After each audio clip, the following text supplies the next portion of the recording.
Hi.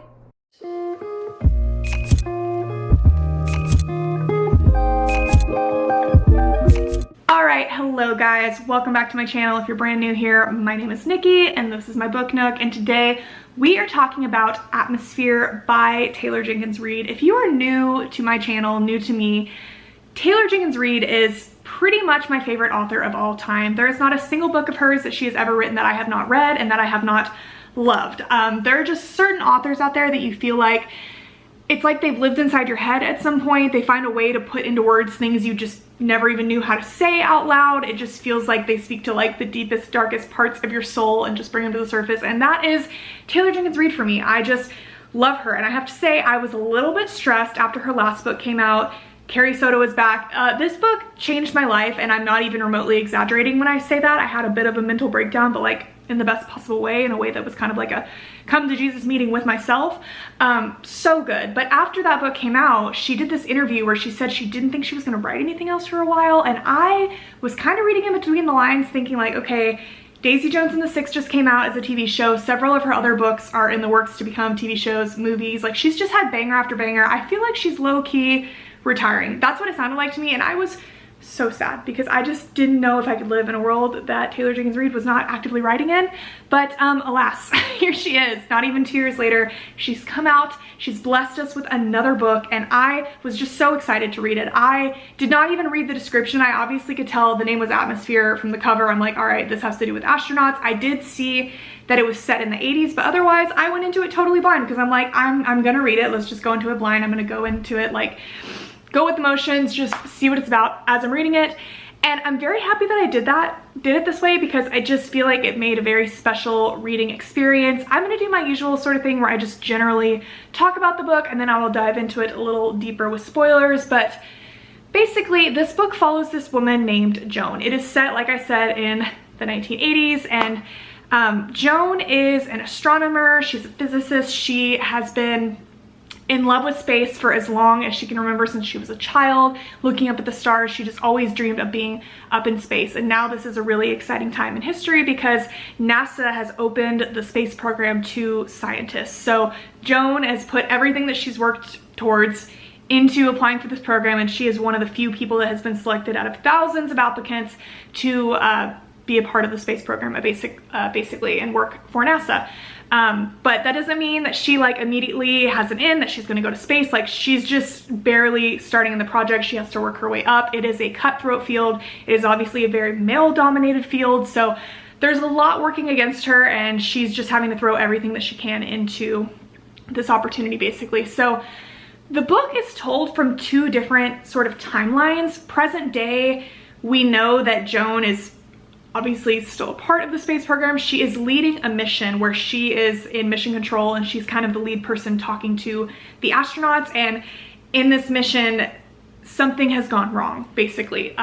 There's a bit of a crisis, and Joan is having to handle it. So you're kind of getting that at the start of the story and seeing like, okay, this is in the future, we know this is gonna happen, and you're getting little flashes of that throughout the book, but also at the same time, you're jumping back to the beginning of the story, seeing where Joan is starting out in the space program, where she's meeting all of these different astronauts that she's now talking to in mission control on the space shuttle, and all the people she's working with. So you slowly get to kind of like build, like you see these things happen, but then you slowly get to like meet these people, and you get to understand the sort of gravity of it all, because you really get to fall in love with all of those characters and understand the connection she has to each of them. But yeah, so Joan goes to Houston. She's working at the Johnson Space Center. She's training there, and obviously we're following that sort of story. Along the way, she does make friends with several astronauts, but there is one in particular that she develops a bit closer of a relationship with that is a bit, puts her in a precarious situation that could kind of jeopardize her career, her future, if she lets this become too much of something. So you have that going on, but also there's this other sort of element of the story where Joan has this sister named Barbara, and they are two totally different people. You know, Joan was always like super focused. She's like a star student. Again, she's like wanted to go to space forever. And Barbara is a bit of like the wild child, the rebel. She ended up getting pregnant really young, kind of didn't know who the father of her kid was, and just has never had her life in order, basically, and Joan has always had to kind of be a bit of a mother to her, and she really sort of helped Barbara raise her daughter Frances, and Frances is the most important person in Joan's life. Joan is single, does not have kids, and Frances is her niece, but like she feels like she's her own daughter. She's the most important person to her in the entire world. So you have her dealing with Barbara, who is just the most insufferable character ever, doesn't understand Joan, doesn't understand all that she's done to work towards this, is constantly putting Joan in situations where she has to kind of take care of her and clean up her messes. So a lot going on here, but that is the basic sort of gist of the story. It's very suspenseful because, like I said, you know, present day, that something in this mission has gone wrong, and Joan is kind of like the one that has to fix it in a way. She is the head voice of mission control. She's having to do the problem solving. She's having to do all of the talking, the communicating, and so yeah, it's very suspenseful, like leading up to all of that, trying to understand like what's gonna happen here. Like there's a lot that you don't know until you know, and even up to the very end, it has kind of a bit of a abrupt ending. You really think one thing is happening, but it's a whole nother. Overall, I did really like it. At this point, I am gonna dive into spoilers a little bit more because it's kind of hard to talk about it without doing that. I just have to say, this book for me was especially fun because I grew up in a small town outside of Houston.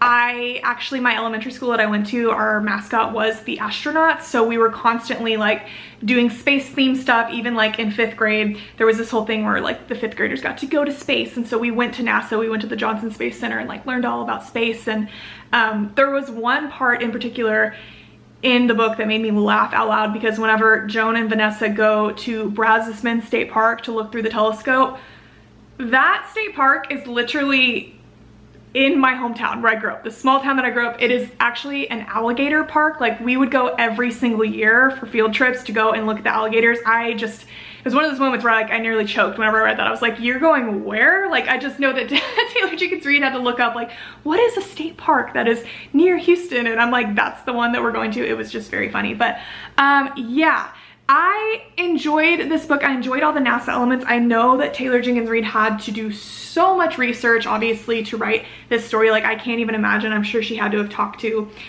different like astronauts and people that have been in this sort of situation. I loved the whole like 80s setting, the 80s vibes. Like it really is crazy that, I mean, the 80s feel like they were 20 years ago, but now in reality they were like 45 years ago. Times have just changed so much. Like I said, I went into this book totally blind, so I didn't even know that this was a book about a lesbian relationship. I kind of caught on pretty quickly, obviously. It seemed like right whenever Joan met Vanessa that there was a spark there, a chemistry there, but just seeing it like build and grow, and the kind of like will they or won't they, and even just between the two of them, it was such a like, it's such a complicated situation. Like the position that they're in, where they're working at NASA, like it could jeopardize everything for them to even just admit they have feelings for each other. So, you know, Vanessa being so confident in who she is, and Joan, who has never done this before, clearly, them just, I love how long it took for them to actually come out and admit like what's happening between the two of them. And it was hard too to watch. It was just like Joan had so many conflicting thoughts and feelings, and them just feeling like they can't be seen in public together and having to sneak around. And a big element to the story was kind of the family part of it all, of Joan and Barbara, and how, you know, your family is supposed to be the people that know you better than anyone else in the world, but it was like Joan's family didn't know her at all. And because of that, you know, you kind of learn that you have to find your family in life sometimes, and that's really what Vanessa and the other astronauts were to Joan. It was so hard to read Barbara's character. She was just painful. All of her decisions that she made, I know being an older sibling, it's especially easy to like hate on Barbara, because I know there is always that comparison element, like whenever you're a younger sibling. And I could understand like when they finally had their big argument of it all, like you can see Barbara's side of things in a way, and just feeling like, oh, she's just a screw up, whatever, like this is her way out when she finds this new guy and all that. It's like, okay, yeah, sis, I get it, but like, you're a mother, this is your child. It was just so hard and so painful. And now it's like, okay, let's add this whole nother layer complication to Joan's life, but of course she's more than willing to do that because Frances is like her entire world. So Joan was an incredible character, an incredible person. I felt for her so much. I just wanted to like give her a hug at the end of all of it. But yeah, I mean, I definitely enjoyed it. I do feel like it really reminded me of the parts of Carrie Soto Is Back that I really loved. It was such an eye-opening kind of experience for me to read Carrie Soto Is Back, the aspect of it where, you know, everyone kind of feels like they're the main character in their own life. Obviously, Carrie Soto is over here, you know, in that book being like, I have worked so hard for this, like I have put all this time in, like I am the best in the world, I deserve this. And it's like, it's so easy to feel that way when in reality, like everybody has put time in, everyone has worked so hard for this, everybody wants this more than anybody. And that was a big part of this book, again, kind of between the astronauts, they're all competing for these different, you know, positions. Like everyone here has dreamed of going to space like their whole life. Like this is their #1 goal. Like this is what they have worked towards, and they are the best of the best from all of the classes and all the people. Like they were picked because they are the best of the best. And so you kind of had that moment between Lydia and Joan that you also had in Carrie Soto Is Back between Carrie and, I cannot remember what her name was, Nikki? I think her name was Nikki, actually, the like other tennis player that she had gone against, where Nikki or Nicole, I swear it was like my name. But yeah, it's like, I deserve this too. You know, that moment of, you don't deserve this more than me. We both worked hard for this. And it's like, whenever you realize that sometimes, when you're like such a perfectionist and you're such an ambitious person, that, you know, you don't necessarily deserve anything more than anyone else does. Like sometimes it's just, it's about timing, and it's, you know, you just have to keep working hard and working towards something, and wasting your time being jealous of other people is not gonna get you any further in life. Like I really liked that sort of element of the book. Like it reminded me a lot of Carrie Soto Is Back.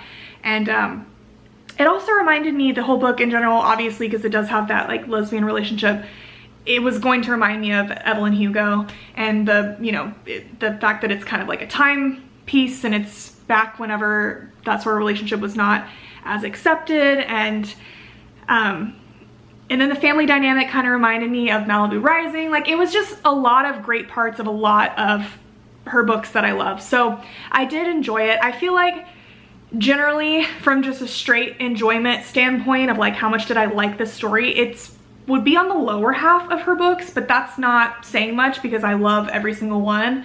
But it was a harder read. It was less enjoyable because just like given all of the circumstances, and it was a bit of a stressful book. But I mean, she always writes the most beautiful characters that you just feel like, you know, they're just so developed. There's so many like characteristics to them, so many aspects to them that are just so relatable, and it was fun to have the space element to it. So I really liked it. I thought it was a good book. I flew through it. I couldn't put it down. I felt like in the middle it got a little slow for me, but at the same time I just had to know what was going to happen. Like it just, every time I started to feel like it got slow, it jumped back to that present day where, you know, things were going wrong in the mission, and I'm like, oh my god, I have to see what happens here. So once I got past the part where I felt like it kind of lagged, just like in the middle, once Joan and Vanessa did get together and start dating, it felt like it had a bit of a dip in there. But in the end, I mean, I really liked it. I like everything Taylor Jenkins Reid does. So I hope she keeps going. I hope she blesses us with another book. I will read literally her grocery list because she's just that incredible. But yeah, I would love to hear y'all's thoughts. What did you think about Atmosphere? Where does it sort of lay in your ranking? I feel like for me, nobody asked, but I'm gonna say it anyways. Daisy Jones and the Six, Carrie Soto Is Back, One True Loves, probably Evelyn Hugo, Malibu Rising. I feel like I'm probably gonna forget something, but I'd probably put Atmosphere and Malibu Rising about even, and then maybe In Another Life, Forever Interrupted. I think those are all her books. But yeah, that's probably where I would put it. Again, that's not saying anything because I've loved every single one of her books. So but yeah, where does it lie for you guys? Where would you rank it? What were your thoughts? What are you hoping that she writes next?